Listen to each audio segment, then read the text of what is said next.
ஒரே ஒரு எழுத்தை உடையதான சொற்கள் இருக்கு சம்ஸ்கிருதத்துல. அதுல சில சொற்களை இப்ப பார்க்கலாம். க போடுங்க, பக்கத்துல விசர்க்கம்.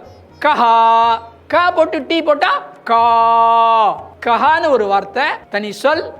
அதே மாதிரி கா அப்படிங்கிறது ஒரு தனியான சொல். ச போட்டு விசர்க்கம், சம்ஸ்கிருதத்தில் வரக்கூடிய ச, நுனி நாக்கால சொல்லுவோன்னு சொன்னேன் இல்லையா, அந்த ச. அதுக்கு பக்கத்துல விசர்க்கம் போட்டால் சஹ.